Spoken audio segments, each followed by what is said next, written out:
La femme de ménage avait été engagée pour nettoyer la maison d'un millionnaire. Mais en voyant la cave, elle s'est mise à crier. C'est là que sa mère l'avait enfermée avant de la vendre à l'âge de 6 ans.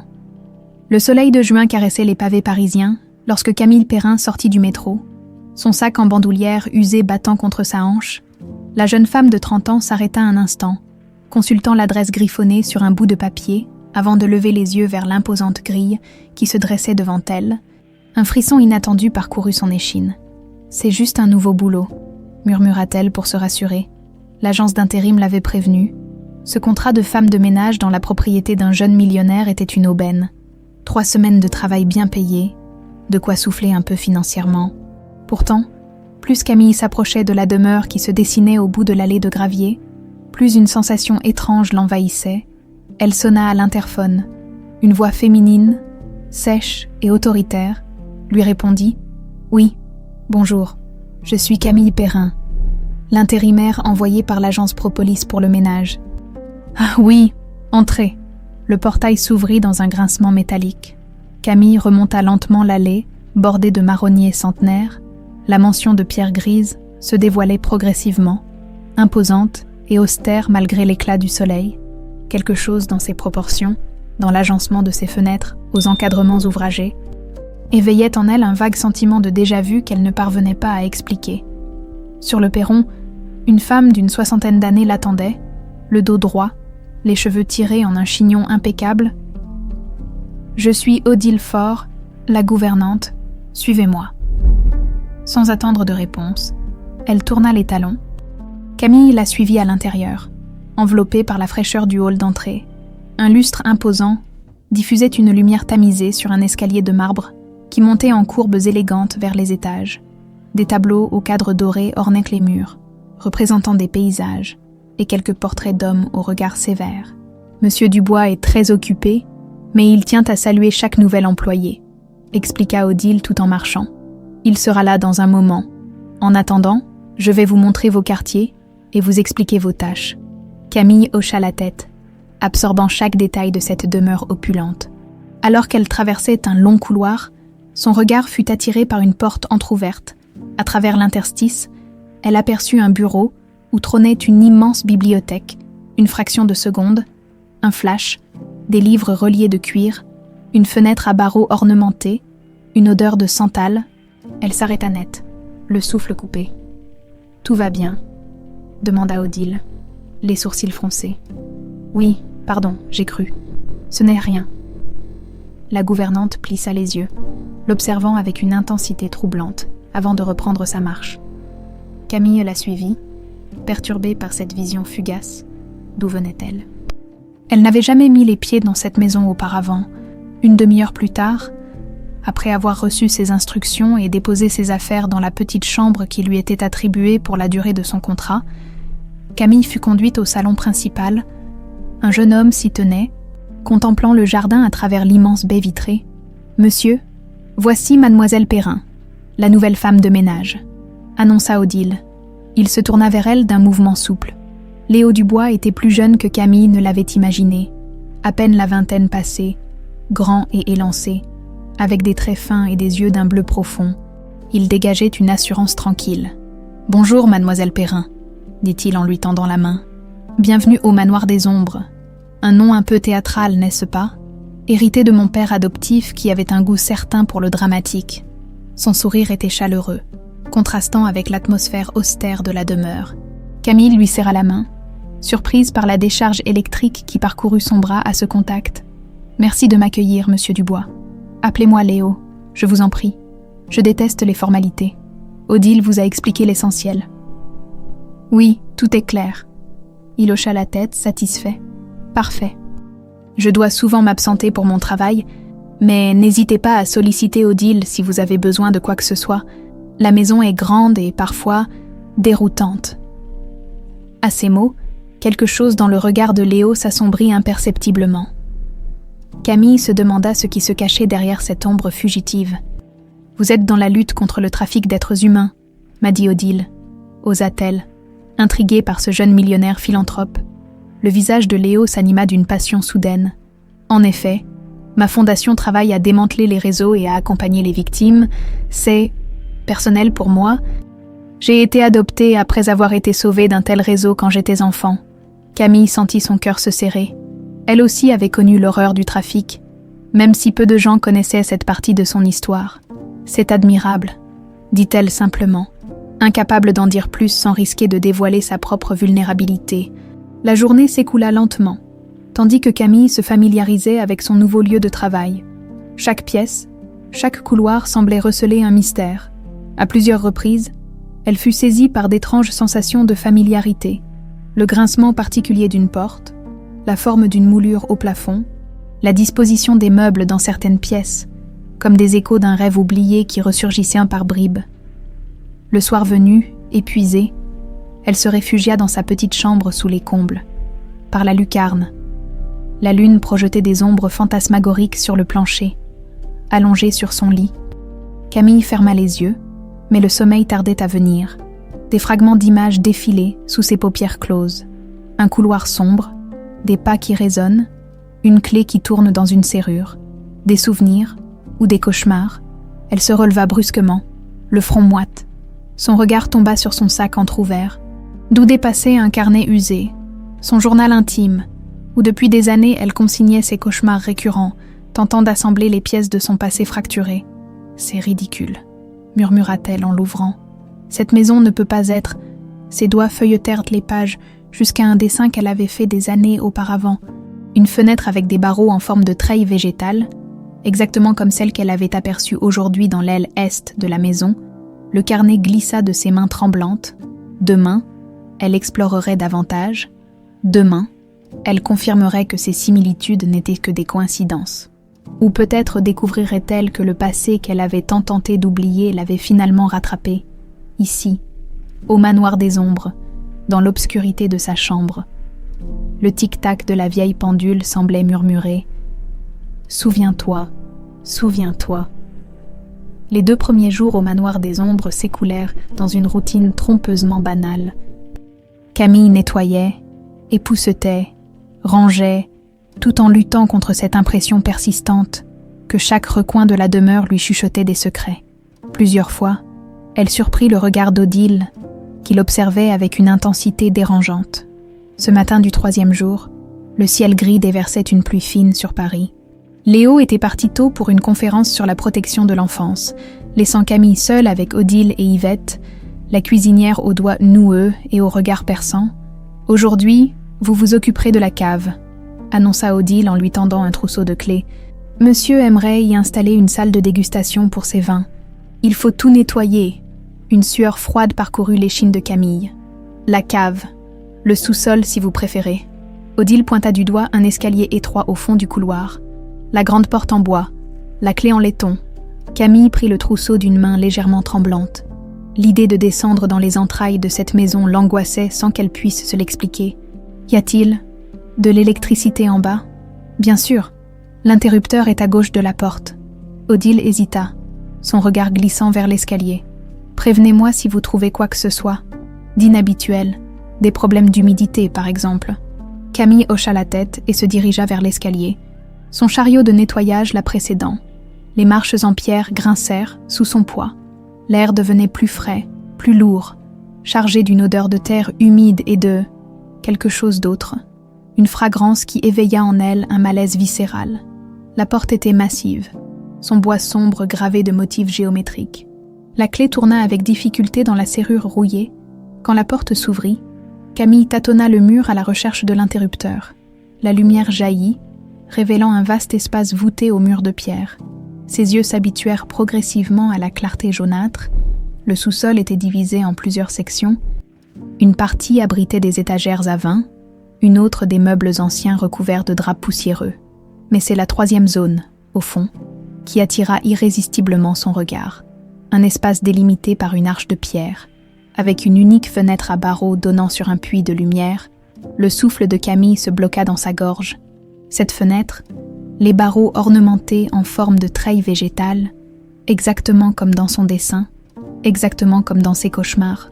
Ses jambes la portèrent malgré elle vers cette partie du sous-sol. Une table en bois massif trônait au centre, entourée de quelques chaises, des étagères couvertes de vieux livres tapissaient un mur.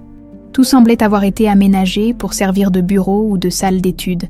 Mais Camille ne voyait plus l'arrangement actuel. Dans son esprit se superposait une autre image. Un matelas à même le sol, des murs nus, et cette même fenêtre par laquelle elle avait regardé passer les saisons, comptant les jours, espérant voir apparaître le visage de sa mère qui avait promis de revenir. Sa main effleura le mur de pierre, suivant instinctivement un parcours qu'elle semblait connaître par cœur. Et là, dans le coin le moins visible, ses doigts reconnurent avant ses yeux ce qu'ils cherchaient, des marques dans la pierre, des égratignures formant un dessin rudimentaire, une maison, un soleil, et les lettres maladroites, CP, Camille Perrin. Un cri s'échappa de ses lèvres, résonnant contre les voûtes séculaires. Elle recula, heurtant la table qui bascula, en voyant des livres s'écraser au sol. La pièce semblait tourner autour d'elle, tandis que les souvenirs refoulés explosaient dans sa conscience. 8 ans. Elle avait 8 ans quand on l'avait enfermée ici, après que sa mère l'eût laissée avec cet homme à l'odeur de santal, promettant de revenir vite, des jours, des semaines peut-être, avant qu'on ne la déplace ailleurs, qu'on ne la vende comme un simple objet. Mademoiselle Perrin, Camille, qu'est-ce qui se passe? La voix de Léo la ramena brutalement à la réalité. Il se tenait dans l'encadrement de la porte, son costume trempé par la pluie, son visage déformé par l'inquiétude. « C'était ici », murmura-t-elle, les joues ruisselantes de larmes qu'elle n'avait pas senti couler. « J'étais ici. » Léo s'approcha lentement, comme on approche un animal blessé. « Que voulez-vous dire? Cette pièce, cette fenêtre ?» Elle pointa du doigt les égratignures sur le mur. « J'ai fait ça, il y a 22 ans, quand j'étais prisonnière ici. » Le visage de Léo blêmit. « C'est impossible, L'odeur de santal, » coupa Camille. « L'homme qui me gardait ici portait toujours cette odeur. Je la reconnais. Elle est encore là, imprégnée dans ces murs. » Un silence lourd s'abattit sur eux, uniquement troublé par la respiration saccadée de Camille. Léo s'avança vers le mur, examina les marques, puis se tourna vers elle, le regard hanté. « Venez, » dit-il doucement. « Sortons d'ici. » Ils remontèrent en silence jusqu'au petit salon. Odile les croisa dans le couloir, son regard passant de l'un à l'autre avec une expression indéchiffrable. Léo lui demanda sèchement d'apporter du thé, puis ferma la porte derrière eux. « Je dois vous expliquer quelque chose », commença-t-il en s'asseyant face à Camille. « J'ai acheté cette maison il y a 5 ans, lors d'une vente aux enchères après le décès du propriétaire précédent. »« Qui était ?» demanda Camille, les mains crispées sur ses genoux. « Alain Dubois, mon père adoptif. » Elle redressa la tête, abasourdie. « Votre père adoptif possédait cette maison. » « Oui. » Il marqua une pause, cherchant ses mots. « Je vous ai dit que j'avais été sauvée d'un réseau de trafic d'enfants. C'est Alain qui m'a adoptée ensuite. J'avais 10 ans. Il était riche, respecté, engagé dans des œuvres caritatives. Un homme au-dessus de tout soupçon. Et vous n'avez jamais su ? Pour le sous-sol. » Léo secoua la tête. « J'ai grandi dans une autre propriété, plus petite, en banlieue. Alain venait rarement ici. Il disait que c'était sa retraite pour travailler. J'y suis venue quelquefois, mais je n'ai jamais eu accès au sous-sol. Il était toujours fermé à clé. Il se leva, fit quelques pas dans la pièce. Quand il était mort d'une crise cardiaque, j'ai hérité de tout. J'ai décidé d'emménager ici il y a 2 ans. Après avoir terminé des rénovations, j'ai transformé le sous-sol en cave à vin sans jamais soupçonner. » Sa voix se brisa. Camille observait cet homme, si jeune et pourtant portant déjà le poids d'une vérité insoutenable. « Si ce que vous dites est vrai, » reprit-il en la regardant droit dans les yeux, « mon père adoptif, l'homme que j'admirais, était impliqué dans le trafic d'enfants, le même crime que je combats chaque jour de ma vie. » Odile entra avec le thé, son visage figé dans un masque d'impassibilité. Ses gestes étaient mécaniques tandis qu'elle disposait les tasses. « Ça ira, Odile, » dit Léo. « Nous nous servirons nous-mêmes. » La gouvernante hésita, son regard s'attardant sur Camille. « Vous travaillez ici depuis longtemps, n'est-ce pas, Odile ?» demanda cette dernière, une suspicion naissante s'insinuant dans son esprit. « 23 ans, » répondit la gouvernante, son accent soudain plus prononcé sous l'effet du stress. « Depuis que M. Alain a acquis cette propriété, » Léo se redressa lentement. « Vous étiez déjà là quand mon père a acheté cette maison ?»« Oui, monsieur. Et vous n'avez jamais rien remarqué d'étrange. Des enfants dans le sous-sol, par exemple. » Odile pâlit visiblement, ses mains se crispant sur son tablier. Je ne m'occupais que de l'entretien des étages supérieurs à l'époque. Votre père avait été très clair à ce sujet. Un silence pesant s'installa dans la pièce. Vous pouvez disposer, murmura finalement Léo. Quand la porte se referma, Camille et Léo échangèrent un long regard. Dans les yeux de la jeune femme brillait une détermination nouvelle. Dans ceux du jeune homme, le choc laissait place à une résolution froide. Nous devons découvrir ce qui s'est réellement passé ici, dit-il finalement. Pour vous, pour moi, et pour toutes les autres victimes qui ont pu passer par cette maison. Camille hocha la tête, sentant qu'elle venait de s'engager sur un chemin dont elle ne pourrait plus faire demi-tour. Un chemin qui l'amènerait peut-être enfin à la vérité sur son passé, sur sa mère disparue et sur les cicatrices invisibles qui n'avaient jamais cessé de la hanter. La pluie s'intensifiait, martelant les vitres du manoir des ombres comme pour souligner la gravité de la situation. Léo avait annulé tous ses rendez-vous de la journée, et maintenant, assis face à Camille dans la bibliothèque, il parcourait nerveusement les dossiers qu'il avait sortis du coffre-fort de son bureau. « Je n'ai jamais vraiment examiné tous les documents personnels d'Alain, » admit-il. « Après sa mort, j'étais tellement absorbée par la reprise de ses affaires que j'ai simplement archivé tout cela. » Camille feuilletait des papiers jaunis. Des factures, des relevés bancaires, rien qui ne semblait suspect à première vue, mais son instinct lui disait que quelque chose de crucial se cachait là, devant leurs yeux. « Qu'est-ce que c'est ?» demanda-t-elle en désignant une clé USB que Léo venait de sortir d'une enveloppe. « Je ne sais pas, je ne l'ai jamais consultée. » Il l'inséra dans son ordinateur portable. L'appareil émit un bip, demandant un mot de passe. « Évidemment, » soupira Léo. « Ce serait trop facile. » Un silence s'installa, pendant lequel ils continuèrent à examiner les documents. Camille ne pouvait s'empêcher de jeter des regards vers la porte. S'attendant à voir Odile surgir à tout moment, la gouvernante s'était fait étrangement discrète depuis leur confrontation. « Il nous faut retourner au sous-sol, » déclara finalement Camille. C'est là que tout a commencé. Léo hésita, visiblement troublé à l'idée de redescendre dans cet espace désormais chargé d'horreur. Mais il acquiesça, et ils se dirigèrent vers l'escalier de pierre. La cave semblait plus froide, plus oppressante qu'auparavant. Camille inspira profondément, luttant contre les souvenirs qui menacèrent de la submerger. Elle s'approcha du mur où elle avait découvert ses propres marques, l'examinant plus attentivement. « Oh, il y avait un bureau ici », murmura-t-elle, ses doigts suivant les contours des graffitis enfantins. Un homme venait travailler, prendre des notes. Je me souviens du bruit de son stylo. Léo s'agenouilla près d'elle, scrutant la pierre. « Ces dalles », dit-il en tapotant le sol. Elles sonnent différemment de celles du reste de la pièce. Ils déplacèrent le tapis usé qui recouvrait une partie du sol. Dessous, une dalle légèrement plus claire que les autres attira leur attention. Léo passa ses doigts le long des jointures et sentit une légère aspérité. En appuyant dessus, la pierre pivota, révélant une cavité. « Mon Dieu !» souffla Camille. À l'intérieur se trouvait un carnet relié de cuir sombre. Léo le saisit avec précaution et l'ouvrit. Les pages jaunies étaient couvertes d'une écriture fine et régulière, accompagnée de chiffres et de symboles incompréhensibles. « C'est codé », constata-t-il. Des séries de nombres, des lettres isolées. Camille examina une page au hasard. Quelque chose dans cette organisation lui semblait vaguement familier.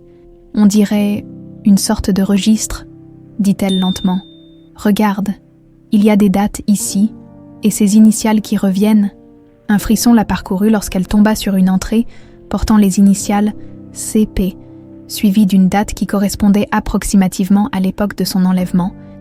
« C'est moi », murmura-t-elle, le doigt figé sur la page. « Il a consigné mon passage ici. » Léo pâlit, refermant précipitamment le carnet, comme s'il venait de se brûler les doigts. « Nous devons analyser ça méthodiquement, » dit-il. Ce carnet pourrait contenir des informations sur toutes les victimes. Des pas résonnèrent au-dessus de leur tête. Ils se figèrent, échangeant un regard inquiet. Léo glissa rapidement le carnet dans sa veste. « Remontons. Je connais quelqu'un qui pourrait nous aider à déchiffrer ce code. » De retour à l'étage, ils croisèrent Yvette, la vieille cuisinière, qui transportait un plateau de thé vers le salon.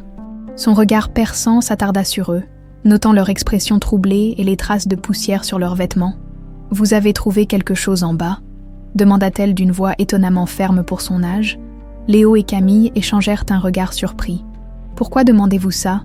« Yvette, répondit Léo, sur la défensive. La vieille femme posa son plateau et s'approcha d'eux, baissant la voix. « Je suis dans cette maison depuis presque aussi longtemps qu'Odile. J'ai vu des choses, entendu des choses, des bruits la nuit, des pleurs parfois. » Elle jeta un coup d'œil vers le couloir, s'assurant qu'ils étaient seuls. Monsieur Alain me disait que c'était mon imagination, que j'étais trop vieille et que j'entendais des fantômes.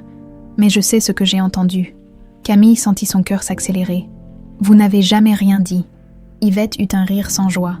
À qui ? La police. Qui aurait cru une vieille cuisinière contre un homme comme Alain Dubois ? Elle fixa Camille intensément. Vous étiez l'une d'elles, n'est-ce pas ? L'une des petites voix que j'entendais la nuit ? Camille hocha lentement la tête, la gorge nouée. Yvette soupira, ses yeux soudain embués.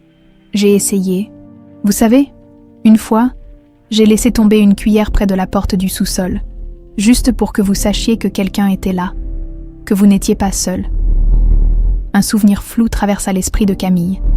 Le tintement métallique d'un objet tombant sur les marches de pierre, le murmure d'une voix féminine s'excusant pour sa maladresse, ce minuscule contact avec le monde extérieur, qui avait été comme une bouée de sauvetage dans l'océan de son isolement. « C'était vous », murmura-t-elle. « Je m'en souviens maintenant. » Léo, qui était resté silencieux, posa une main sur l'épaule de la vieille femme. « Yvette, nous avons besoin de votre aide.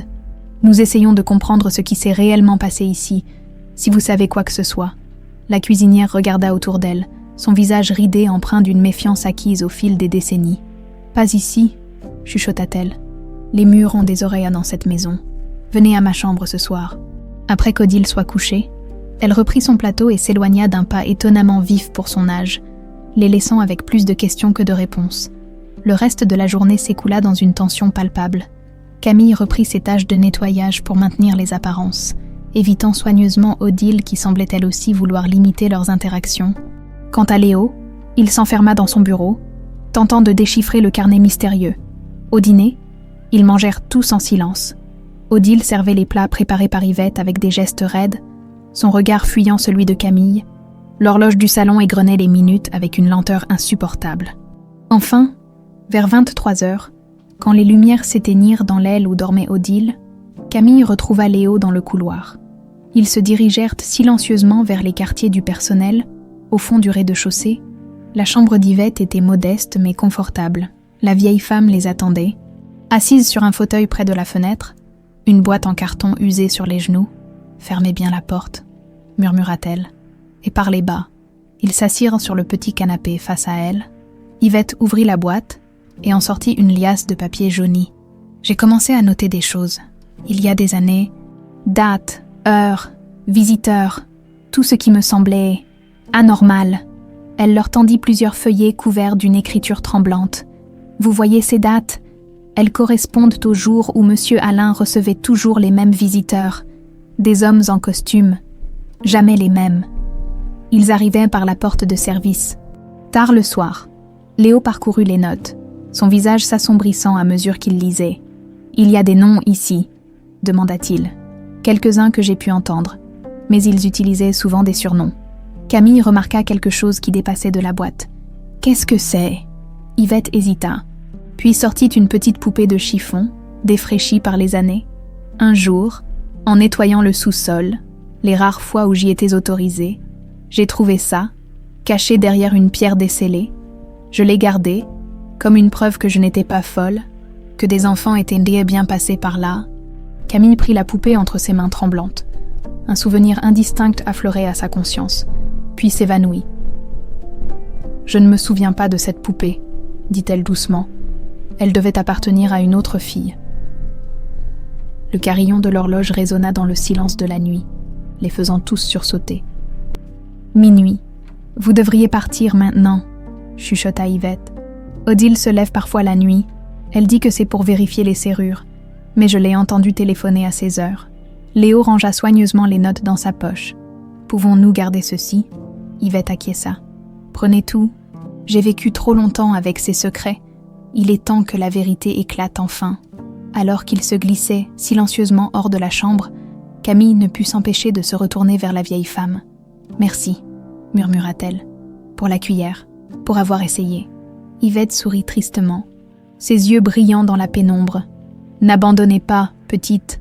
Les monstres doivent toujours payer un jour. » L'aube pointait à peine quand Camille se réveilla en sursaut, le visage ruisselant de sueur.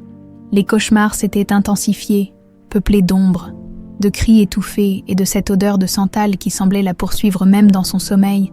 Elle s'assit sur le bord du lit, tentant de rassembler ses pensées. La découverte du carnet et les révélations d'Yvette avaient ouvert une boîte de Pandore qu'elle ne pouvait plus refermer. Aujourd'hui, elle devait continuer à jouer son rôle de femme de ménage, tout en poursuivant son enquête avec Léo. Après une douche rapide, elle descendit à la cuisine où Yvette préparait déjà le petit déjeuner. « J'ai glissé les notes supplémentaires sous votre porte ce matin », murmura la vieille femme en lui servant une tasse de café. « Et j'ai entendu Odile au téléphone hier soir. Elle parlait à voix basse, mais semblait agitée. Vous avez entendu ce qu'elle disait ? Juste des bribes. Elle a mentionné que la situation devenait incontrôlable et qu'il fallait agir vite. » Camille fronça les sourcils. Elle pourrait contacter d'anciens complices d'Alain. Ou pire, ajouta Yvette, en baissant encore la voix. Le bruit de pas dans le couloir les interrompit. Odile apparut, son visage austère figé dans une expression indéchiffrable. « Bonjour, mademoiselle Perrin. Monsieur Dubois vous attend dans son bureau. » Sans attendre de réponse, la gouvernante tourna les talons. Camille échangea un regard avec Yvette avant de suivre Odile à travers les couloirs du manoir. Léo l'accueillit avec un sourire tendu. Des cernes soulignaient ses yeux, témoignant d'une nuit blanche. « Merci, Odile. Ce sera tout. » La gouvernante hésita, son regard s'attardant sur les papiers étalés sur le bureau avant de quitter la pièce à contre-cœur. Dès que la porte se referma, Léo se leva. « J'ai travaillé toute la nuit sur le carnet, » dit-il en baissant la voix. « Le code est complexe, mais j'ai réussi à déchiffrer quelques entrées. C'est bien ce que nous pensions. Un registre des enfants qui sont passés par le manoir. » Camille s'approcha du bureau où Léo avait disposé plusieurs feuilles couvertes d'annotations. Chaque entrée comprend des initiales, une date d'arrivée, de départ, une somme d'argent et un code destinataire, expliqua-t-il. « J'ai retrouvé votre entrée. » Il lui tendit une feuille où figurait l'inscription décodée. CP 1206 1994, 29 06 1994, 75 000 €, MRS. Camille sentit son cœur se serrer. Voir ainsi sa captivité réduite à une simple transaction commerciale lui donnait la nausée. MRS. Qui est-ce ? Je ne sais pas encore, mais ce code revient plusieurs fois. Un acheteur régulier, apparemment. Léo lui montra une autre page où il avait compilé tous les codes destinataires. Ce qui m'intrigue, c'est que certaines entrées n'ont pas de prix ni de destinataire, comme si certains enfants n'avaient pas été vendus, compléta Camille. Qu'est-il arrivé à cela ? Un silence pesant s'installa dans la pièce. Les implications étaient trop horribles pour être formulées à voix haute.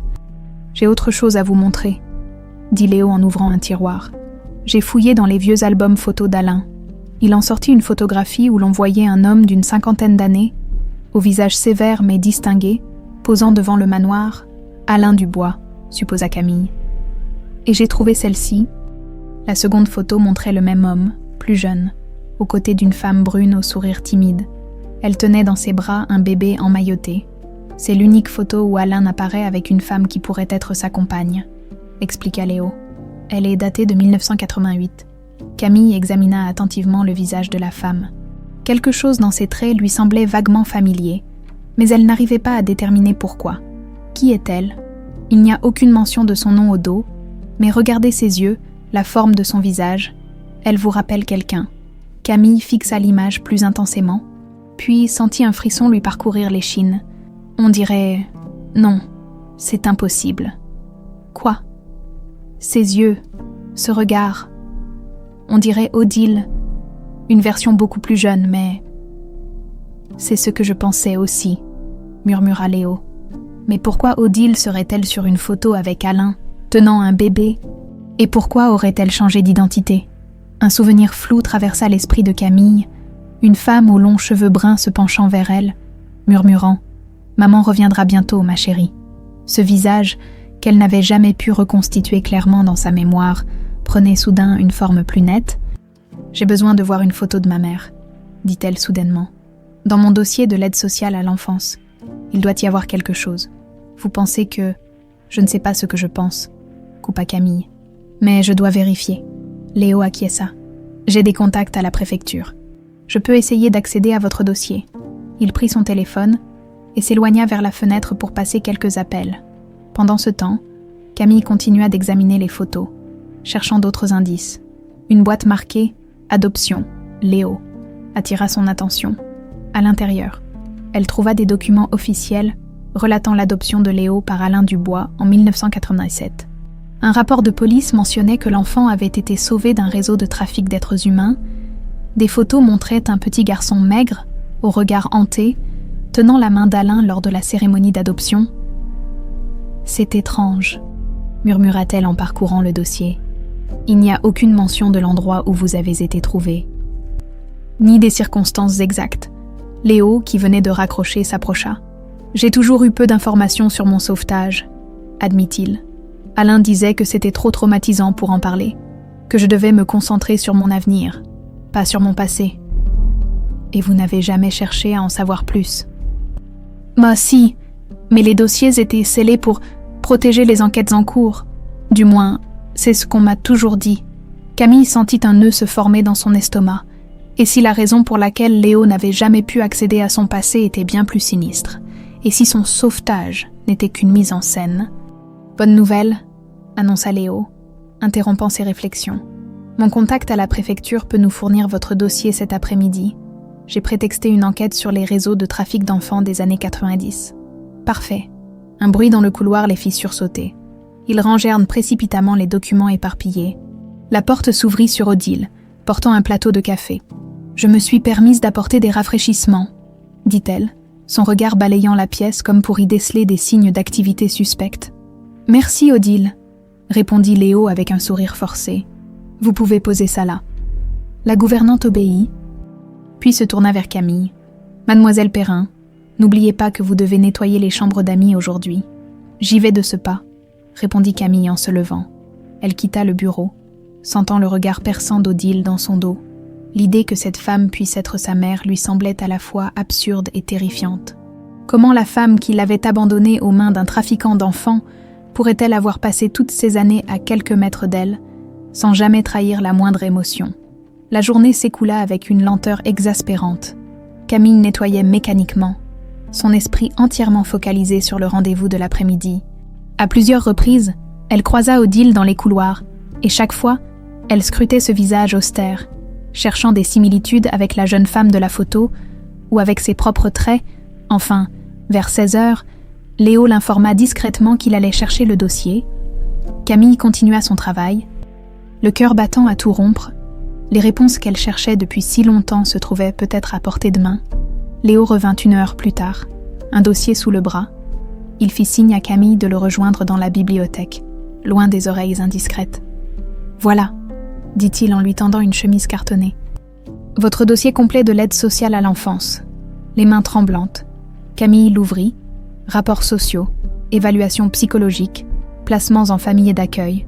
Toute sa vie après son sauvetage était consignée là, en termes cliniques et impersonnels. Et puis, elle la trouva, une photocopie en noir et blanc d'une carte d'identité.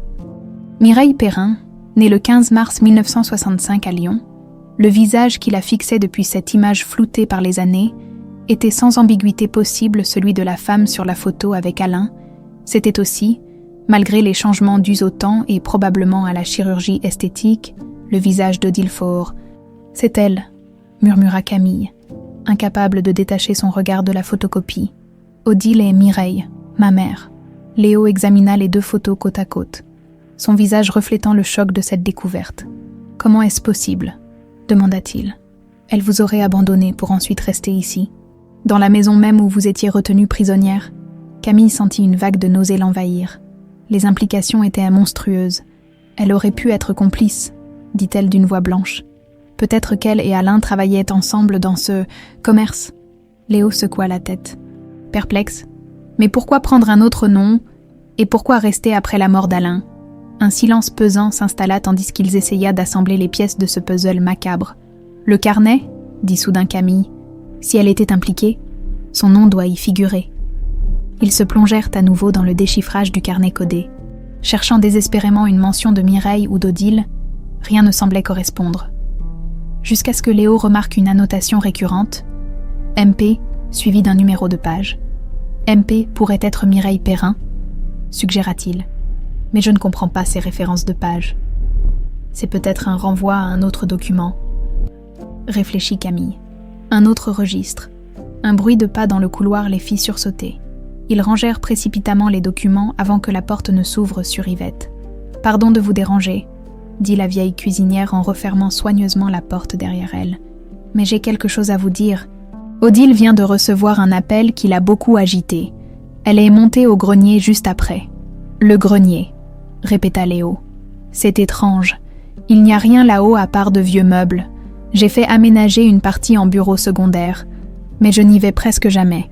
Elle y monte régulièrement, affirma Yvette, toujours quand elle pense que personne ne la remarque, et elle emporte toujours la petite clé en argent qu'elle garde dans sa poche.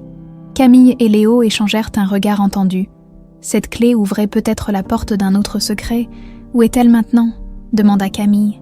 Partie faire des courses en ville. Elle a dit qu'elle en aurait pour au moins 2 heures. L'occasion était parfaite. Allons voir ce grenier, décida Léo. Le dernier étage du manoir était accessible par un escalier étroit et poussiéreux, comme l'avait dit Léo. La plus grande partie consistait en un espace de stockage rempli de meubles couverts de draps et de cartons débordant de vieux livres et bibelots. Une partie avait effectivement été rénovée en un petit bureau fonctionnel. « Je ne vois rien d'anormal », dit Léo après avoir inspecté la pièce. Mais Camille, suivant son instinct, examinait attentivement les murs. Dans un coin sombre, derrière une imposante armoire, elle remarqua une légère différence dans la texture du papier peint. « Ici », appela-t-elle, « il y a quelque chose derrière ce mur. » Ensemble, ils déplacèrent l'armoire, révélant une petite porte dissimulée, à peine visible tant elle se fondait dans le mur. Une serrure en argent étincelait faiblement dans la pénombre. « La clé d'Odile », murmura Léo. « Comment allons-nous ouvrir ça ?» Camille examina la serrure de plus près. « C'est un modèle simple. J'ai appris quelques trucs dans mes différentes familles d'accueil. » Elle sortit une épingle à cheveux de sa poche et, après quelques tentatives, parvint à faire jouer le mécanisme. La porte s'ouvrit dans un grincement sinistre. Une odeur de renfermé et de papier ancien les accueillit. Léo alluma son téléphone pour éclairer l'espace sombre. Ce qu'ils découvrirent les figea sur place. La pièce était minuscule, à peine plus grande qu'un placard, mais chaque centimètre de ses murs était recouvert de photos, de coupures de presse et de notes manuscrites reliées entre elles par des fils rouges. Au centre, un petit bureau croulait sous des dossiers soigneusement étiquetés. « Mon Dieu !» souffla Léo. « On dirait la planque d'un détective obsessionnel. » Camille s'approcha lentement des murs. Les photos montraient principalement des hommes en costume, certains visages entourés de rouge, d'autres barrés d'une croix. Des noms étaient notés, accompagnés de dates et de sommes d'argent. « Ce sont les clients ?» comprit-elle. Les hommes qui achetaient les enfants. Léo, qui examinait les dossiers, en ouvrit un au hasard. Ces documents, ce sont des rapports détaillés sur chaque transaction. Et regarde, il pointa du doigt une série de pages numérotées. Les numéros correspondent exactement aux références dans le carnet. Camille se tourna vers un autre pan de mur, où étaient épinglées des coupures de journaux plus récentes, des articles relatant des arrestations, des procès pour corruption, des suicides inexpliqués de personnalités importantes. Elle les traque, murmura-t-elle, abasourdie. Depuis toutes ces années, elle surveille ces hommes, note leurs déplacements, leurs activités. Mais pourquoi ? Camille secoua la tête, incapable de concilier cette découverte avec l'image de la mère qui l'avait abandonnée. Son regard fut attiré par une petite boîte en bois posée dans un coin du bureau. Elle l'ouvrit délicatement, révélant une collection de menus objets, un ruban rose décoloré, un petit bracelet d'enfant cassé, une mèche de cheveux blonds attachée par un fil. « Ce sont des souvenirs », dit-elle doucement. « Des enfants qui sont passés ici. » Au fond de la boîte, elle découvrit une photo d'elle-même, âgée d'environ 7 ans, prise visiblement à son insu alors qu'elle jouait dans un parc. Au verso, une date, 3 mois avant son enlèvement. Léo, qui continuait à parcourir les dossiers, laissa échapper une exclamation étouffée. « Camille, il y a un dossier sur moi. » Il lui tendit une chemise marquée « Léon Perrin, 1997 ». À l'intérieur, des documents médicaux, des photos d'un petit garçon aux traits émaciés et un test ADN comparant 2 échantillons. « Perrin », répéta Camille, confuse. « Mais vous vous appelez Dubois. » Léo, blême, lui montra le résultat du test ADN. Correspondance paternelle, 99,99% avec Alain Dubois, l'utile d'une voix tremblante. Et regardez la mention de la mère. Mireille Perrin, compléta Camille, le souffle coupé. Vous êtes votre frère, termina Léo dans un murmure. Un silence assourdissant s'abattit sur la minuscule pièce, tandis que les implications de cette révélation les frappèrent de plein fouet. Mais comment? Pourquoi? Léo cherchait ses mots, visiblement bouleversé. Pourquoi m'aurait-il adopté si j'étais déjà son fils? Camille, l'esprit en ébullition, continuait d'examiner les documents éparpillés sur le bureau. Un journal intime, caché sous une pile de dossiers, attira son attention. Elle l'ouvrit et commença à lire les premières pages. « C'est le journal de ma mère », dit-elle, la voix tremblante. Elle raconte comment elle a rencontré Alain, comment il l'a séduite alors qu'elle était jeune et vulnérable. Elle est tombée enceinte de moi, mais a découvert ses activités peu avant ma naissance. Elle voulait fuir, mais il la contrôlait complètement. Elle tourna fébrilement les pages, absorbant les confessions douloureuses de cette femme piégée dans un cauchemar. Quand elle est tombée enceinte une seconde fois, poursuivit-elle, Alain a menacé de vous tuer si elle ne coopérait pas.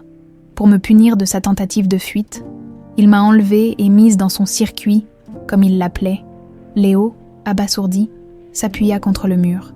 Et ensuite, il vous a fait passer pour un enfant sauvé du trafic pour mieux dissimuler ses propres crimes. Une couverture parfaite. L'homme d'affaires respecté qui adopte un enfant maltraité, qui aurait pu soupçonner qu'il était lui-même à la tête du réseau. Un bruit au rez-de-chaussée les fit sursauter. La voix d'Odile résonnait, appelant Yvette.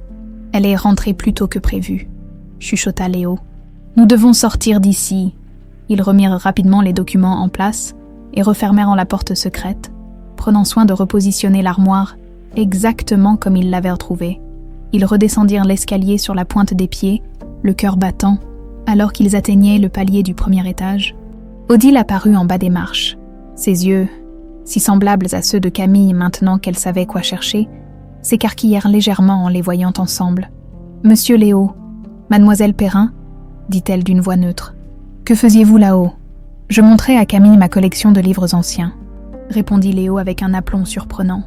Elle s'intéresse à la littérature du XIXe siècle. Odile les observa un long moment, son regard s'attardant sur leur visage, comme si elle y cherchait quelque chose. Puis elle hocha simplement la tête. « Le dîner sera servi dans 1 heure, » dit-elle avant de se diriger vers la cuisine. Camille et Léo échangèrent un regard. Ils savaient désormais qu'ils étaient frères et sœurs, unis par le sang et séparés par un passé sordide qu'ils commençaient à peine à comprendre. Et la femme qui détenait toutes les réponses, leur mère, continuait de jouer un rôle dont ils ne saisissaient pas encore toutes les nuances. Mais une chose était certaine, les murs du manoir des ombres n'avaient pas fini de révéler leurs secrets. Le dîner se déroula dans une atmosphère électrique. Camille et Léo, assis face à face, échangeaient des regards lourds de sens, tandis qu'Odile servait les plats avec une précision mécanique. Yvette, qui avait été mise au courant de leur découverte, observait la scène en silence, ses yeux ridés allant de l'un à l'autre. « Le rôti est délicieux, Yvette », complimenta Léo pour briser le silence oppressant. « Merci, monsieur », répondit la vieille cuisinière avec un sourire crispé. Odile déposa une carafe d'eau sur la table. Son regard s'attardant sur Camille, pour la première fois, celle-ci remarqua la légère ride au coin de l'œil gauche de la gouvernante, identique à la sienne. Comment avait-elle pu ne pas voir cette ressemblance auparavant ? « Avez-vous trouvé ce que vous cherchiez dans le grenier ?» demanda soudain Odile. Sa voix parfaitement maîtrisée, Léo s'étouffa avec son vin. Camille posa lentement sa fourchette. « Comment savez-vous que nous cherchions quelque chose ?» répliqua-t-elle, soutenant son regard. Un mince sourire étira les lèvres d'Odile. La poussière sur le grenier n'avait pas été dérangée depuis des mois. Jusqu'à aujourd'hui, un silence tendu s'installa. Yvette se leva discrètement, prétextant aller chercher le dessert. Mais Camille savait qu'elle se retirait pour les laisser s'expliquer. « Nous savons tout », déclara finalement Léo. « Nous savons qui vous êtes réellement, Mireille. » Une ombre passa sur le visage de la gouvernante. Si fugace qu'on aurait pu croire l'avoir imaginée, « Alors vous avez trouvé la chambre secrète ?» dit-elle simplement. « Pourquoi ?»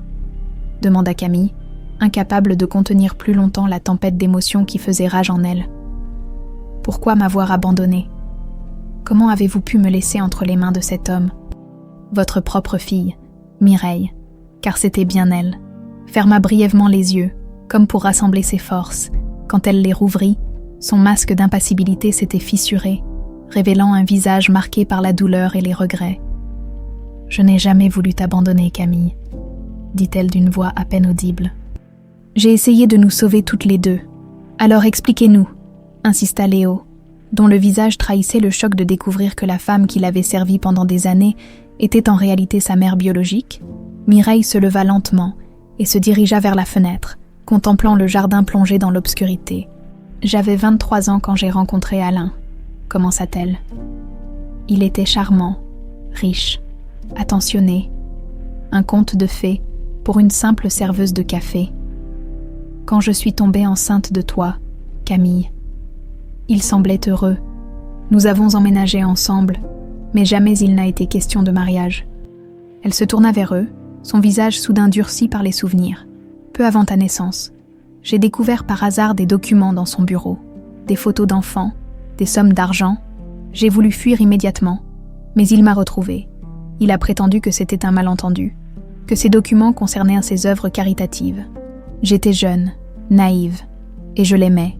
Je l'ai cru. » Elle se rassit lentement, ses mains tremblantes agrippant le bord de la table. « Après ta naissance, il est devenu plus distant, plus secret. J'ai commencé à le suivre, à espionner ses conversations téléphoniques. J'ai compris qu'il dirigeait un réseau de trafic d'enfants.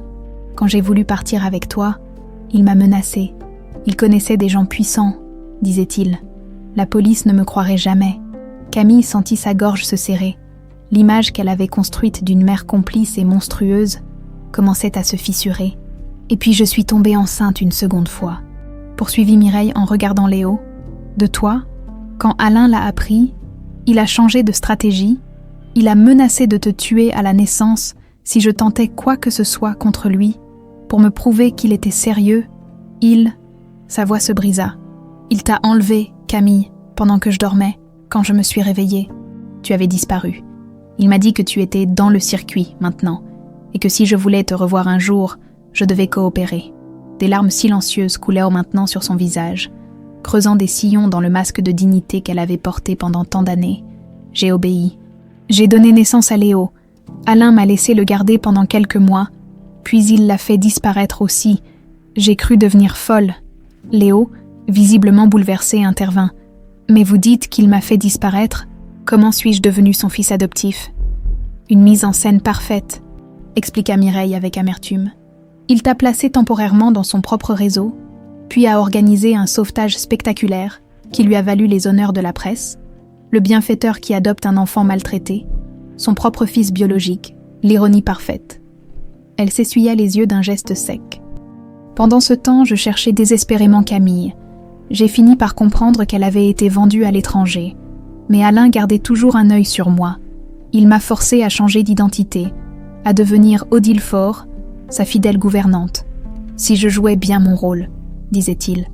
Peut-être qu'un jour il me dirait où était ma fille. » Camille sentit une vague de nausée l'envahir en imaginant le calvaire vécu par sa mère. « Pourquoi n'avez-vous jamais essayé de fuir après mon départ, de contacter la police ? » « J'ai essayé une fois, » répondit Mireille. « La police a classé l'affaire en quelques jours.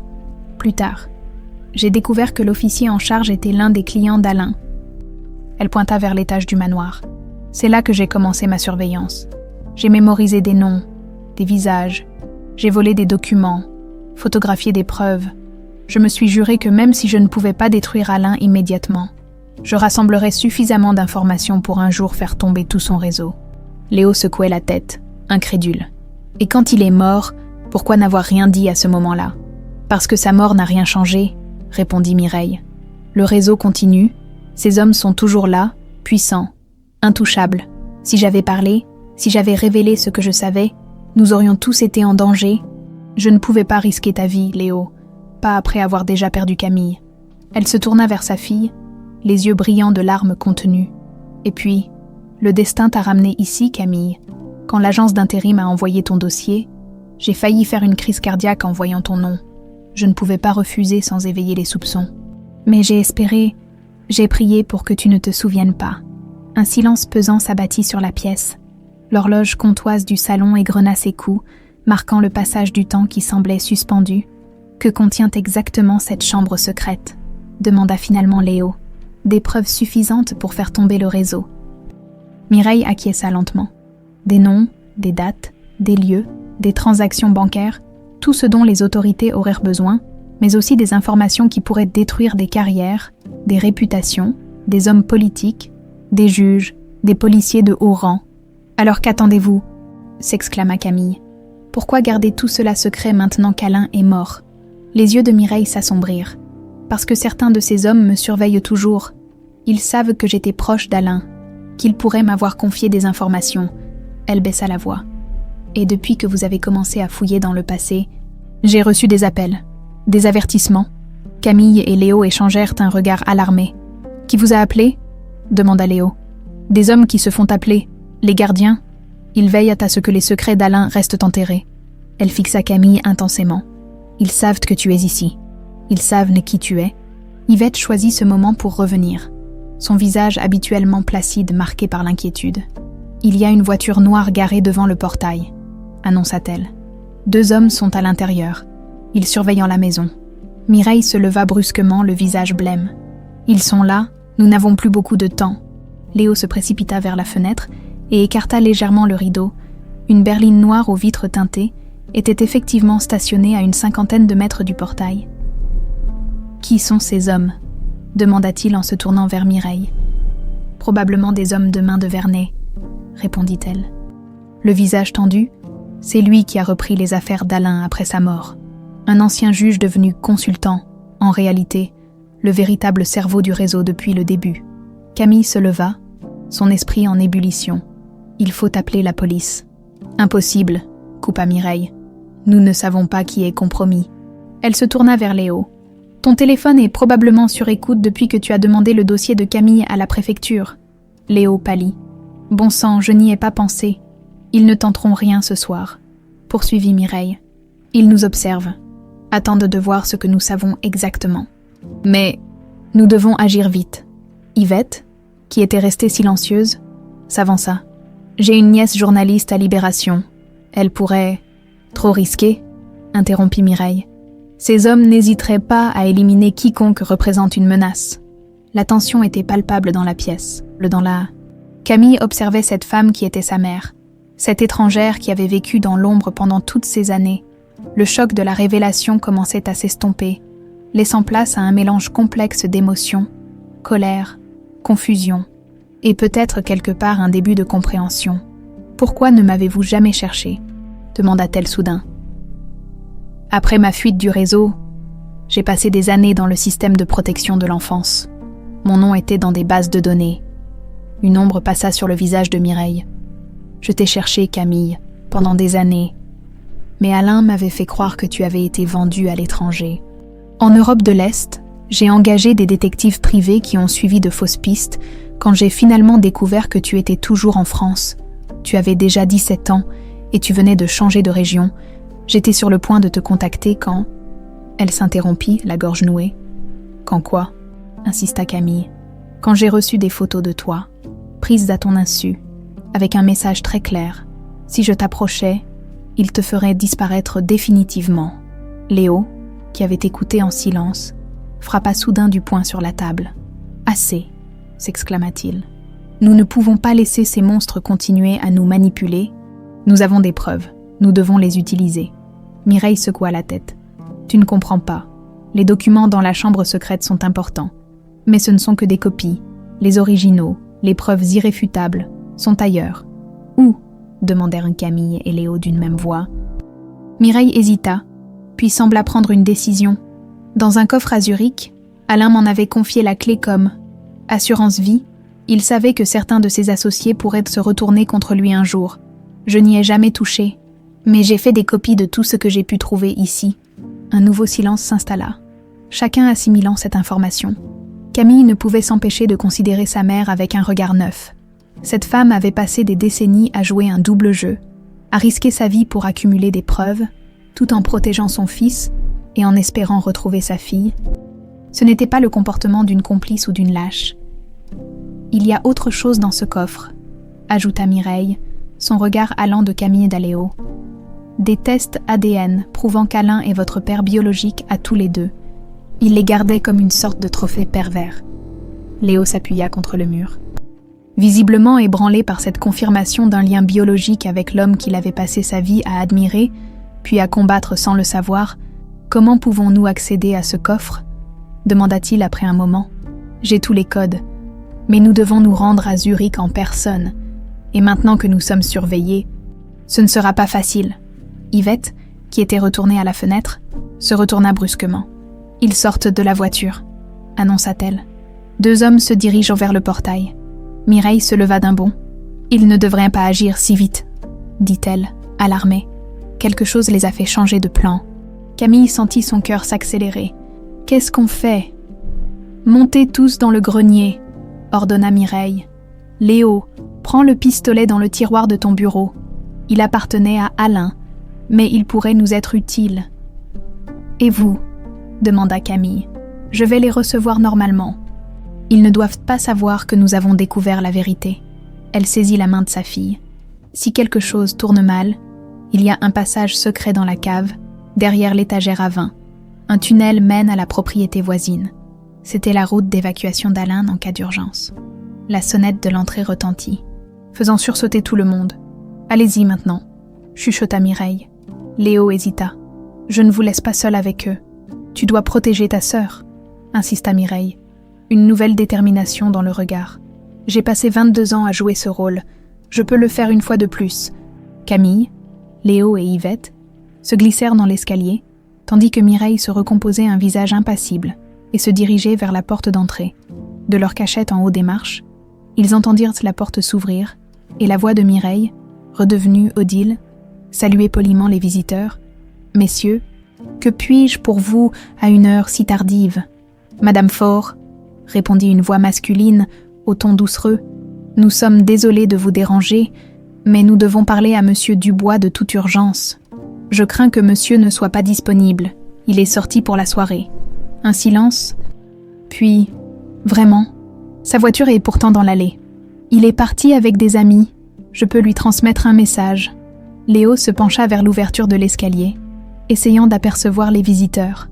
Camille retint son souffle, écoutant l'échange. « Nous savons qu'il est ici », reprit la voix, perdant sa douceur. Tout comme nous savons que la femme de ménage est en réalité Camille Perrin. Un hasard bien troublant, n'est-ce pas, Mireille ? Le cœur de Camille manqua un battement. Ces hommes savaient tout. « Je ne comprends pas de quoi vous parlez », répondit Mireille, sa voix toujours ferme. « Si vous n'avez pas de message précis, je vais devoir vous demander de partir. »« Vous savez pourquoi nous sommes là ?» insista l'homme. « Le carnet de Dubois, les documents, nous savons que vous les avez. Le juge Vernet propose un arrangement. Rendez-nous tout ce que vous avez collecté, et vos enfants seront épargnés. » Léo, qui avait récupéré le pistolet dans son bureau, le serra plus fort. Camille posa une main sur son bras, lui intimant de rester calme. « Je vous assure que je ne possède rien de ce genre, » répondit Mireille. « Et maintenant, je dois insister pour que vous partiez. » Un bruit de pas, puis un cri étouffé. Léo se précipita dans l'escalier, Camille sur ses talons. Arrivés dans le hall, ils découvrirent Mireille maintenue fermement par un homme massif, tandis qu'un second, plus mince et élégant, la menaçait d'un pistolet. « Ah, voilà les enfants prodiges !» dit ce dernier avec un sourire glacial. Léo Dubois, philanthrope renommé, et Camille Perrin, rescapée courageuse. Ou devrais-je dire, Léon et Camille Perrin Dubois, les héritiers d'Alain. Léo pointa son arme vers l'homme. « Lâchez-la immédiatement. » L'homme rit, nullement impressionné. « Voyons, jeune homme, vous n'allez pas tirer dans votre propre maison. Et même si vous le faisiez, mon collègue aurait brisé le cou de votre chère maman avant que vous ne puissiez cligner des yeux. » Le temps semblait suspendu. Camille observait la scène, cherchant désespérément une issue. Son regard croisa celui de Mireille, et dans ses yeux si semblables aux siens, elle lut un message silencieux.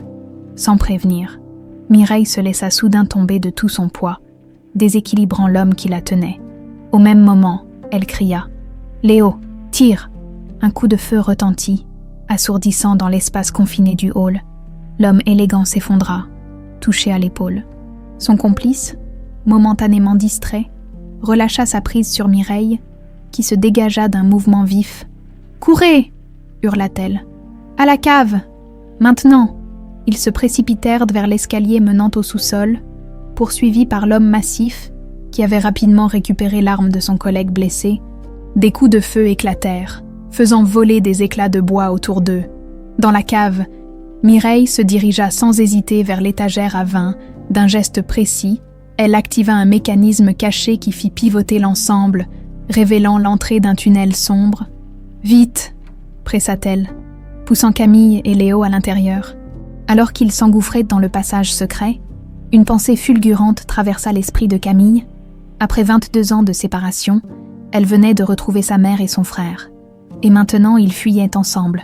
Unis par le sang et par un danger mortel, les liens du passé et du présent se tissaient à nouveau. Inextricables, indéfectibles. Le tunnel était étroit et humide, à peine assez haut pour qu'ils puissent s'y tenir debout. Léo avait allumé la lampe torche de son téléphone, projetant des ombres fantastiques sur les parois de terre battue et de pierres brutes. « Ce passage date de la Révolution », expliqua Mireille en courant. Une route d'évacuation pour aristocrates en danger, Alain l'a fait restaurer en secret.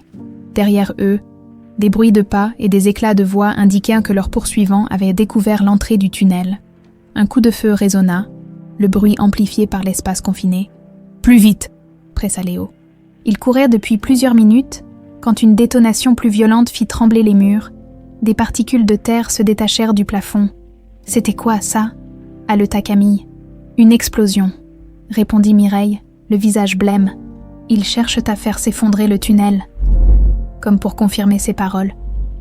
Un grondement sourd parcourut la structure. Des fissures apparurent dans les murs, s'élargissant à vue d'œil. « On ne va jamais y arriver », gémit Yvette, à bout de souffle. Léo la soutint par le bras. « Combien de temps jusqu'à la sortie ?»« Encore 200 mètres environ », répondit Mireille. Le tunnel débouche dans l'ancienne orangerie du domaine voisin. Mais nous n'avançons pas assez vite. Camille s'arrêta brusquement. « J'ai une idée, on peut les ralentir. » Sans attendre, elle se retourna et tira 2 coups de feu au plafond avec l'arme que Léo lui avait confiée. Un pan entier de terre s'effondra quelques mètres derrière eux, bloquant partiellement le passage. « Ça ne les arrêtera pas longtemps, mais ça nous donne une avance, » dit-elle. Ils reprirent leur course effrénée, les poumons en feu, guidés par la faible lumière du téléphone. Le tunnel s'élargissait progressivement, signe qu'ils approchèrent de la sortie. Soudain, une nouvelle explosion, bien plus puissante que la précédente, ébranla toute la structure. Des pans entiers du plafond commencèrent à s'effondrer autour d'eux. « Courez !» hurla Mireille, mais il était trop tard. Un bloc massif de pierre et de terre s'abattit juste devant Mireille, la séparant de Léo et Yvette qui se trouvaient quelques mètres plus loin. Camille, qui fermait la marche, se retrouva du même côté que sa mère. « Maman !» cria-t-elle, utilisant ce mot pour la première fois en 22 ans. Mireille se retourna, chancelante, dans la lumière vacillante. Camille vit avec horreur qu'une poutre en bois avait transpercé l'épaule de sa mère, la clouant contre le mur du tunnel. « Continuez sans moi !» articula Mireille, le visage déformé par la douleur. « Le temps presse. » « Non !» Camille s'approcha, tentant désespérément de dégager la poutre. De l'autre côté de l'éboulement, la voix de Léo leur parvint, étouffée par l'épaisseur des décombres. « Camille, maman, vous m'entendez ? On est coincés !» cria Camille. « Maman est blessée. Je vais chercher de l'aide, » répondit-il. « Tenez bon. » Le silence retomba, brisé seulement par la respiration laborieuse de Mireille et les craquements sinistres du tunnel qui menaçait de s'effondrer complètement. « Vas-y, » murmura Mireille. « Suis le tunnel en sens inverse.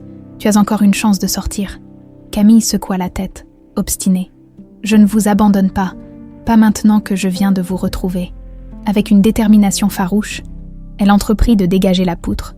Le bois était profondément enfoncé, mais après un effort surhumain, elle parvint à le faire bouger. « Parle-moi, » dit-elle tandis qu'elle travaillait. « Comment as-tu survécu toutes ces années, à faire semblant, à vivre sous le même toit que lui ?» Mireille esquissa un sourire douloureux. « Au début, c'était pour Léo, pour te retrouver aussi. Puis c'est devenu une mission. J'ai commencé à documenter tout ce qui se passait dans cette maison, chaque visiteur, chaque transaction. » Elle grimaça quand Camille bougea la poutre. « Quand Alain est mort d'une crise cardiaque, j'ai cru pouvoir enfin me libérer. Mais les autres, ceux qui travaillaient avec lui, ils sont venus, ils m'ont fait comprendre que je devais continuer à jouer mon rôle. La poutre céda enfin, Camille la dégagea complètement, puis déchira un morceau de son chemisier pour confectionner un bandage de fortune. « Il faut arrêter l'hémorragie », dit-elle en pressant le tissu contre la plaie. « Je ne vais pas tenir longtemps », murmura Mireille. « Mais avant, tu dois savoir, le coffre à Zurich, il contient plus que des documents. Il y a aussi… » Un grondement de plus en plus fort l'interrompit. Le plafond au-dessus d'elle commençait à se fissurer dangereusement. « Vite !» cria Camille. Par ici, soutenant sa mère, elle tenta de progresser vers l'endroit où le tunnel semblait le plus stable, mais les décombres rendèrent l'avancée difficile, et Mireille, affaiblie par sa blessure, trébuchait à chaque pas. « Laisse-moi !» dit-elle à nouveau. « Sauve-toi !»« Jamais !» répondit Camille avec une férocité qui la surprit elle-même. Elles avaient parcouru quelques mètres quand un bloc de pierre se détacha juste au-dessus d'elle. Camille poussa sa mère sur le côté, mais fut elle-même touchée à la jambe. La douleur lui arracha un cri. « Camille !» s'écria Mireille. Rampant vers elle malgré sa propre blessure, elles étaient désormais toutes deux piégées. À demi ensevelies sous les gravats, dans cet espace confiné, l'air devenait de plus en plus rare. Camille sentit une vague de désespoir la submerger. Était-ce ainsi qu'elles allaient finir, réunies après tant d'années, seulement pour mourir ensemble sous terre ? « Je suis désolée », murmura Mireille, ses yeux brillants de larmes à la lueur faiblissante du téléphone. « Pour tout, pour t'avoir perdu, pour ces années volées. » Camille saisit la main de sa mère. « Ce n'était pas votre faute. » Un nouveau craquement, plus sinistre encore, résonna au-dessus d'elle, instinctivement. Camille se recroquevilla, prête à encaisser l'impact final, mais au lieu de l'effondrement attendu, une lumière vive inonda soudain le tunnel. Camille, Mireille, la voix de Léo, accompagnée du bruit d'une perceuse et de plusieurs autres voix, ils avaient réussi à dégager un passage. « Ici !» cria faiblement Camille. « On est coincés. » Deux hommes en uniforme de pompier apparurent, suivis de Léo, dont le visage était couvert de suie et de poussière. « Dieu merci, vous êtes vivante », dit-il en s'agenouillant près d'elle. « On va vous sortir de là. » Les pompiers travaillèrent rapidement pour dégager les débris. Camille fut libérée en premier. Sa jambe présentant une entaille profonde mais non critique, Mireille, plus gravement blessée, nécessita plus de précautions. « Le tunnel peut s'effondrer à tout moment », prévint l'un des pompiers. « Il faut faire vite. » Alors qu'il commençait à la déplacer, Mireille agrippa soudain le bras de Léo. « Le coffre ?» dit-elle avec urgence. « À Zurich, Banque fédérale suisse, compartiment 3542, le code ?» C'est la date de naissance de Camille, suivie de la tienne.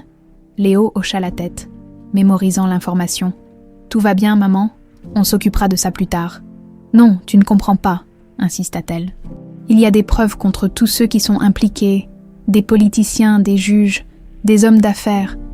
Si quelque chose m'arrive, vous devez… » « Rien ne va vous arriver, » la coupa fermement Camille. « On va s'en sortir tous ensemble. » Mais le regard de Mireille contenait une détermination féroce. « Promettez-moi, promettez que vous irez jusqu'au bout, que vous ne les laisserez pas s'en tirer. » Camille et Léo échangèrent un regard, puis acquiescèrent solennellement. « On te le promet, » dit Léo, la gorge nouée.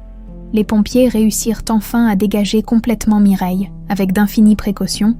Ils la placèrent sur une civière improvisée et commencèrent à l'évacuer par le chemin qu'ils avaient créé. Camille suivait, soutenue par Léo, observant le visage pâle de cette femme qui était sa mère. Cette étrangère qui avait sacrifié sa vie entière pour protéger ses enfants, quelles que soient les complications. Les explications, les réconciliations qui les attendaient, une chose était désormais certaine. Ils affronteraient tout cela ensemble, unis par le sang et par une détermination commune à faire éclater la vérité, au moment où ils émergèrent à l'air libre. Les lueurs de l'aube perçaient à l'horizon, et dans le lointain, au-delà de la propriété, des flammes s'élevaient de l'aile ouest du manoir des ombres, consumant peut-être les derniers vestiges du passé sombre qui les avait si longtemps hantés. L'hôpital de la Pitié-Salpêtrière bourdonnait d'activité en ce début de matinée, dans une chambre isolée du service de traumatologie. Gardée par 2 policiers en civil, Mireille dormait d'un sommeil induit par les sédatifs. L'opération pour retirer les fragments de bois de son épaule avait duré 3 heures. Camille, la jambe bandée et posée sur un tabouret, veillait à son chevet. Léo entra dans la chambre, 2 cafés à la main. « Comment va-t-elle » demanda-t-il en lui tendant un gobelet. « Stable. Les médecins disent qu'elle a eu de la chance. Quelques millimètres plus à gauche, et l'artère sous-clavière aurait été touchée. » Léo s'assit à côté de sa sœur. Cette pensée, sa sœur, était encore nouvelle, étrange, mais étrangement réconfortante. « Et l'inspecteur Moreau » demanda Camille. « Il a pris nos dépositions préliminaires, mais attend que maman soit en état de parler. » Léo baissa la voix. « Il m'a confirmé que l'homme que j'ai blessé hier soir est un ancien policier reconverti dans la sécurité privée. Son complice a disparu, probablement celui qui a déclenché l'incendie. Le manoir des ombres avait partiellement brûlé. L'aile ouest, où se trouvait la chambre secrète de Mireille, avait été entièrement détruite. Ce n'est pas un hasard, dit Camille. Ils ont voulu effacer les preuves. Pas toutes, répondit Léo en tapotant la poche intérieure de sa veste. Il en sortit 2 billets d'avion pour Zurich et des passeports. J'ai tout arrangé, nous partons demain à l'aube. Camille le regarda, stupéfaite. Demain, mais... Et maman ? Et l'enquête ? L'enquête piétinera sans les preuves du coffre. Quant à maman, elle est protégée ici. Les policiers ont ordre de ne laisser entrer personne d'autre que nous et le personnel médical. Il s'approcha du lit et observa le visage de Mireille, plus détendue dans le sommeil qu'il ne l'avait jamais vue. Elle a risqué sa vie pendant 20 ans pour rassembler ses preuves. Nous devons terminer ce qu'elle a commencé. Camille acquiesça lentement. Il avait raison. Les hommes derrière tout cela, ce juge Vernet et ses complices, avaient trop de pouvoir, trop d'influence, sans preuves irréfutables. Ils s'en sortiraient. Yvette est en sécurité. Oui, ma fondation l'a placée dans un refuge anonyme. Elle nous rejoindra quand tout sera terminé. Un faible gémissement attira leur attention. Mireille s'agitait dans son sommeil, ses paupières frémissant comme si elle luttait pour se réveiller. « Maman » murmura Camille en se penchant vers elle. Les yeux de Mireille s'ouvrirent lentement, désorientés avant de se fixer sur le visage de sa fille. Une larme solitaire coula le long de sa joue pâle. « Tu es restée » articula-t-elle avec difficulté. « Bien sûr que je suis restée » répondit Camille. Sa propre voix nouée par l'émotion, Léo s'approcha de l'autre côté du lit. « Comment te sens-tu » Comme si un tunnel m'était tombé dessus, tenta de plaisanter Mireille avant de grimacer de douleur. « Ne force pas » conseilla Camille. « Tu dois te reposer. » Mais Mireille s'agita, tentant de se redresser. « Le manoir, qu'est-ce qui s'est passé ?»« L'aile ouest a brûlé » répondit Léo. « Probablement un incendie criminel déclenché par les hommes de Vernet. La chambre secrète, détruite, toutes tes preuves, tes documents, tout a disparu. » Le visage de Mireille se décomposa. « Alors tout est perdu. »« Non, » la rassura Camille. « Il nous reste le coffre de Zurich. Nous partons demain. » Un éclair de panique traversa les yeux de Mireille. « Non, vous ne pouvez pas y aller seul. C'est trop dangereux. Vernet a des contacts partout, même en Suisse. C'est notre combat maintenant, » affirma Léo avec une détermination tranquille. « Tu nous as protégés toute notre vie. C'est à notre tour de te protéger et de finir ce que tu as commencé. » Mireille les observa longuement, ses yeux allant de l'un à l'autre. Finalement, elle soupira. « Il y a quelque chose que vous devez savoir sur ce coffre ?» dit-elle. « Quelque chose que je n'ai pas eu le temps de vous dire dans le tunnel ?» Camille et Léo se penchèrent, attentifs.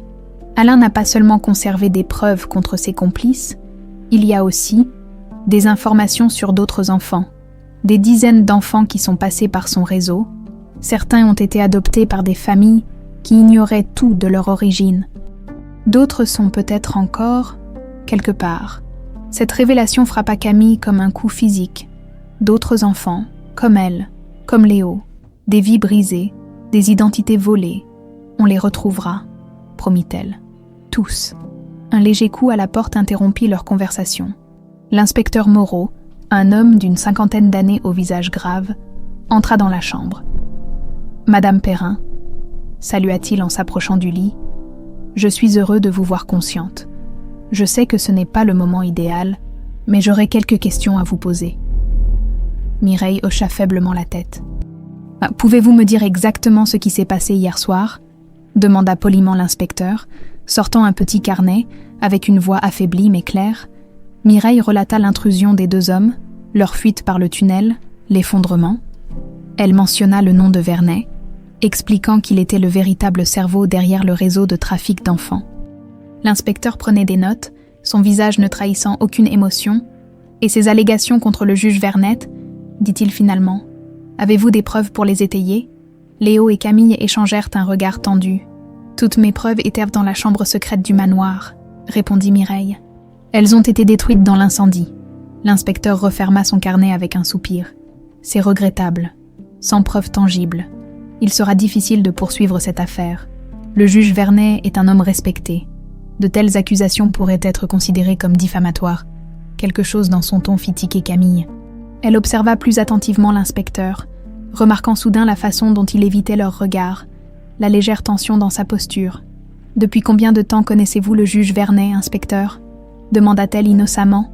Moreau se raidit imperceptiblement. « Je ne le connais pas personnellement, seulement de réputation, comme tout le monde dans le milieu judiciaire. Vraiment. Pourtant, j'aurais juré avoir vu votre photo dans le bureau de ma mère, vous savez, parmi les documents sur les complices d'Alain Dubois. » C'était un bluff complet, mais la réaction fut immédiate. Le visage de Moreau se durcit, sa main glissant subtilement vers sa veste. Léo, comprenant instantanément la situation, se plaça entre l'inspecteur et le lit.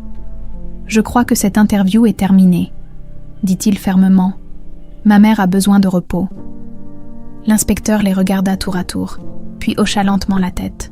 « Bien sûr. Je repasserai demain. » Dès qu'il eut quitté la chambre, Mireille saisit la main de Camille. « Il est avec eux, » murmura-t-elle. « Nous ne sommes pas en sécurité ici. Nous partons ce soir, » décida Léo. « Je vais organiser ton transfert vers une clinique privée, puis Camille et moi irons directement à l'aéroport. »« Non, » protesta faiblement Mireille. « Je dois venir avec vous. Dans ton état, c'est impossible. Le coffre, il faut ma présence physique pour l'ouvrir. Une identification biométrique, en plus du code. » Camille et Léo échangèrent un regard alarmé. « Tu aurais pu nous le dire plus tôt, » grommela Léo. « Je pensais avoir le temps. » La décision fut rapidement prise. Ils attendraient la nuit, puis organiseraient une sortie discrète de l'hôpital. Mireille, malgré sa faiblesse, était déterminée à les accompagner, pendant que Léo sortait pour faire les arrangements nécessaires. Camille resta auprès de sa mère. Un silence confortable s'était installé entre elles, comme si les années de séparation commencèrent déjà à s'estomper. « J'ai rêvé de ce moment pendant si longtemps, » murmura finalement Mireille. « Te retrouver, pouvoir te parler, te serrer dans mes bras. J'avais presque abandonné tout espoir. » Camille prit la main de sa mère, cette main qui lui avait été arrachée 22 ans plus tôt. Il y aurait encore des moments difficiles, des questions sans réponse, des blessures à penser, mais pour l'instant, ce simple contact suffisait. « J'ai passé ma vie à chercher mes origines, à me demander pourquoi j'avais été abandonnée, » dit-elle doucement. « Maintenant, je sais que je ne l'ai jamais vraiment été. » Mireille serra sa main, des larmes silencieuses coulant sur ses joues. « Quoi qu'il arrive à Zurich, » ajouta Camille, « nous l'affronterons ensemble, en famille. » Au dehors, le soleil commençait à décliner, peignant le ciel de Paris de teintes orangées. Dans moins de 24 heures, il serait à Zurich, face au coffre qui contenait peut-être les clés pour démanteler un réseau qui avait détruit tant de vies. Mais plus important encore, ce coffre contenait les preuves de leur histoire commune, la vérité sur leur famille fragmentée et maintenant réunie contre toute attente. 6 mois s'étaient écoulés depuis leur voyage à Zurich.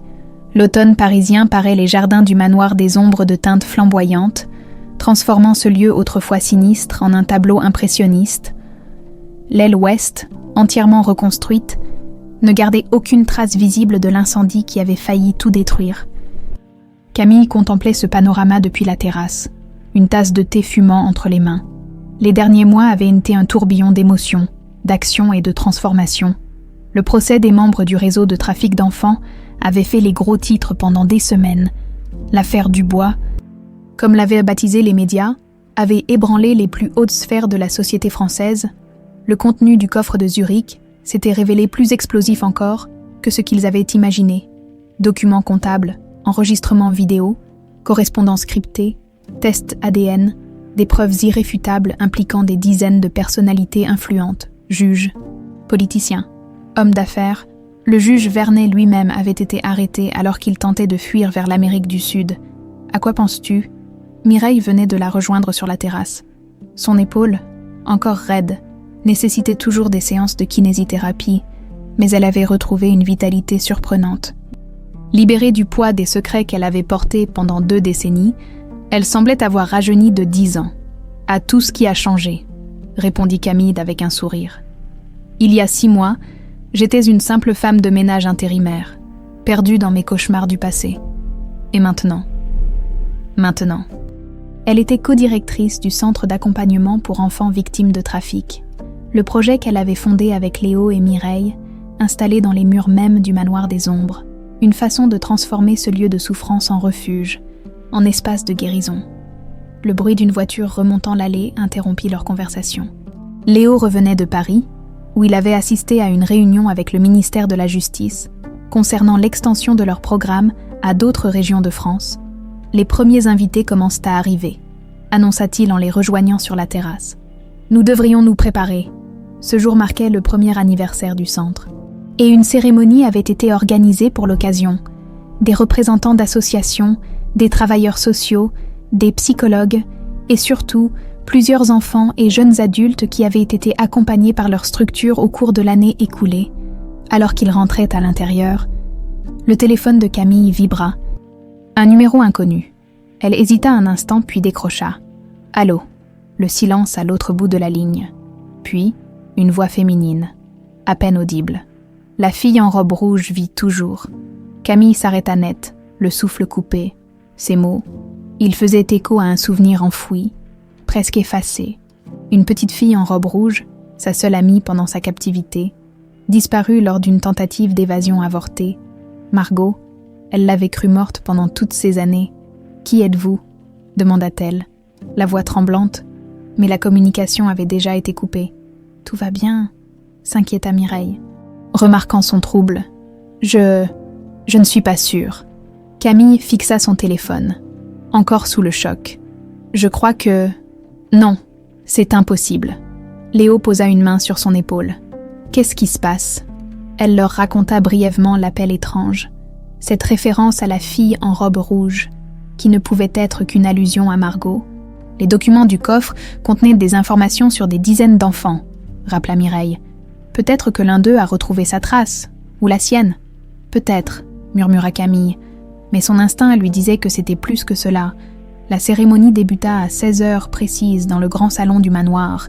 Transformée en salle de conférence pour l'occasion, Camille, Léo et Mireille accueillirent chaleureusement les invités qui se présentaient, malgré l'étrange appel qui continuait de hanter les pensées de Camille, après les discours officiels et la présentation des résultats de leur première année d'activité. Un cocktail fut servi dans le jardin. Camille observait les groupes qui s'étaient mal formés, ces personnes réunies par une cause commune, la protection des enfants et la lutte contre le trafic d'êtres humains.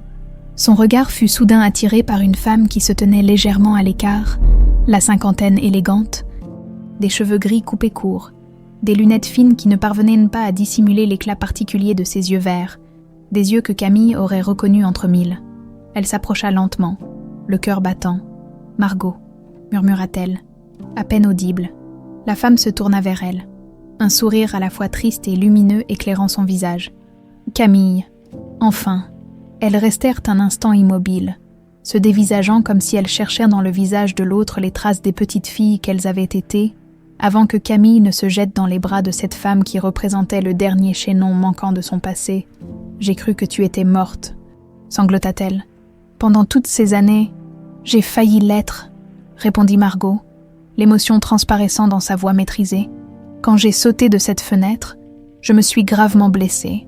Un couple qui passait par là m'a trouvée et m'a emmenée à l'hôpital au lieu d'appeler la police. Ils m'ont ensuite adoptée officieusement, des gens bien, qui m'ont permis de reconstruire ma vie. » Elles s'écartèrent légèrement, s'observant à travers leurs larmes. « Comment m'as-tu retrouvée ?» demanda Camille. « Je ne t'ai jamais vraiment perdue de vue, » avoua Margot. « Je suis devenue procureure, spécialisée dans les crimes contre les enfants. Quand l'affaire Dubois a éclaté, j'ai immédiatement reconnu ton nom dans les rapports. J'ai suivi l'affaire de près, Mais discrètement, je n'étais pas prête à ressurgir dans ta vie avec tous les souvenirs que cela raviverait. Mais tu es là maintenant. Je ne pouvais pas manquer cette occasion. Margot désigna le manoir d'un geste ample. Ce que vous avez accompli ici, c'est extraordinaire. Transformer ce lieu d'horreur en espace de guérison et d'espoir. Léo et Mireille les avaient rejointes, observant la scène avec curiosité. Camille leur présenta Margot. Expliquant brièvement leur histoire commune, la réunion de ces 4 personnes, toutes marquées de façon différente par les actions d'Alain Dubois, avait quelque chose de profondément symbolique. « Il reste encore tant à faire », dit Margot après qu'ils eurent échangé leurs récits. « Des dizaines d'enfants passés par ce réseau n'ont jamais été retrouvés. Certains vivent peut-être encore sous de fausses identités, ignorant tout de leur véritable origine. C'est pourquoi nous avons créé une base de données génétiques, expliqua Léo. Les documents du coffre nous ont permis d'identifier de nombreuses victimes, mais il en manque encore beaucoup. » Margot hocha la tête, une lueur de détermination dans le regard. « Je veux vous aider, » déclara-t-elle. « Avec mon expérience de procureur, mes contacts dans le système judiciaire, nous pouvons étendre vos recherches, créer un réseau international. » La nuit commençait à tomber sur le manoir des ombres, enveloppant le jardin d'une douce pénombre. Les invités se dispersaient progressivement, laissant Camille, Léo, Mireille et Margot seuls sur la terrasse. Une nouvelle famille, forgée dans la douleur mais désormais unie dans un même combat. « À tous les enfants perdus », dit Mireille en levant son verre. « À ceux que nous avons retrouvés et à ceux que nous cherchons encore. » Ils trinquèrent solennellement, leurs verres reflétant les dernières lueurs du jour. Le manoir des ombres, qui avait été le théâtre de tant de souffrances, vibrait désormais d'une énergie nouvelle, porteuse d'espoir et de rédemption. Plus tard, cette nuit-là, alors que Camille s'apprêtait à se coucher, elle jeta un dernier regard par la fenêtre de sa chambre. La lune éclairait doucement le jardin redessiné, effaçant les dernières traces du passé sombre de ce lieu. Elle pensa à tout ce qu'ils avaient accompli en si peu de temps, à tous les obstacles qu'ils avaient surmontés. La route qui s'ouvrait devant eux serait encore longue et semée d'embûches. Mais pour la première fois de sa vie, Camille se sentait véritablement complète. Le passé ne la hantait plus. Il était devenu la fondation sur laquelle elle construisait son avenir, un avenir dédié à la protection des enfants vulnérables, pour qu'aucun d'eux n'ait à vivre ce qu'elle avait enduré. Dans la chambre d'à côté, elle entendait sa mère fredonner doucement. Plus loin dans le couloir, Léo travaillait encore, toujours aussi passionné par leur mission commune. Et demain, Margot reviendrait, apportant avec elle de nouvelles idées, de nouvelles possibilités. Camille sourit dans l'obscurité. Les ombres du manoir s'étaient enfin dissipées, laissant place à la lumière de la guérison et de l'espoir.